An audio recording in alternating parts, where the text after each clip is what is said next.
হয় এনিভাগ 24 ভিউৰ মাজতো ব্যতিক্ৰম মই কেইবাদিনো আগতে গোলাঘাট যি সদৰ থানা আছে তাৰ যি চাৰ্জশ্বিট বিষয়ে সেই তদন্তৰ কাৰণে মই ইয়াৰ কি হৈছে আচলতে আৰত 3 বছৰীয়া পৰিকল্পনা 2020 চনৰ যি মজুৰি আচলতে শ্ৰমিকসকলৰ সেই ধন আত্মসাৎ কৰিছিল এই মই যদি দেখুৱাওঁ তেতিয়াহ'লে গোলাঘাট জিলা পৰিষদৰ যিগৰাকী এছিষ্টেণ্ট সুৰকুমাৰী ফুকনৰ বিৰুদ্ধে গোচৰ ৰুজু হৈ আছে 2020 চনৰ 21 চনত তেওঁ ইতিমধ্যে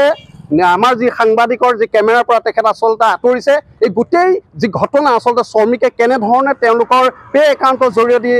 নিজৰ ধনসমূহ ওলোৱাব লাগিছিল বা তেখেতৰ নিজৰ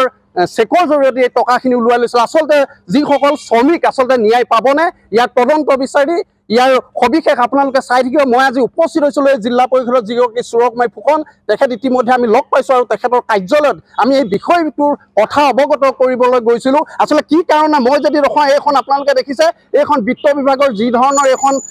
এই যি অভিযোগ বিত্ত বিভাগত ইয়াত লিখা আছে যে কোনো কাৰণতে ধনৰ লেনদেন হ'লে তেওঁলোকৰ পে একাউণ্টৰ জৰিয়তে চেকৰ জৰিয়তে ওলোৱাব লাগিব কিন্তু এটা কথা দুখৰ বিষয় যে শ্ৰমিকসকলে ন্যায় পাবনে এই তদন্ত কেতিয়াকৈ হ'ব এই গোটেই ঘটনা আঁৰৰ পৰা আচলতে সুৰকুমাৰী ফুকন কেমেৰাৰ সন্মুখৰ পৰা তেখেত আঁতৰি গৈছে কিহৰ কাৰণত হৈছে পৰৱৰ্তী সময়ত মই কনক দাসে লৈ আহিম ইয়াৰ সবিস্তাৰে এক প্ৰতিবেদন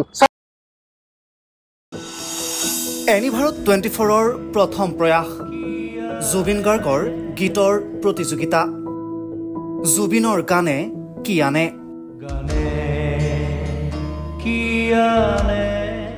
অডিশ্যনৰ বাবে যোগাযোগ কৰক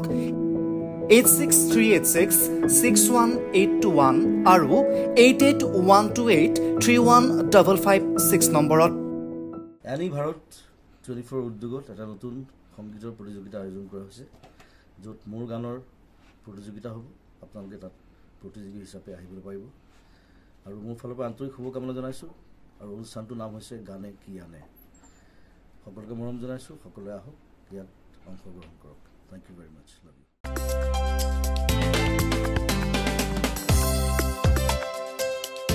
আপোনাৰ ঘৰখন আৰু অফিচ চালে চকুৰুৱাকৈ সজাওক আজি আহক সকলো ধৰণৰ অত্যাধুনিক ফাৰ্নিচাৰৰ বাবে সিটি ফাৰ্নিচাৰ 6 মাইল গুৱাহাটী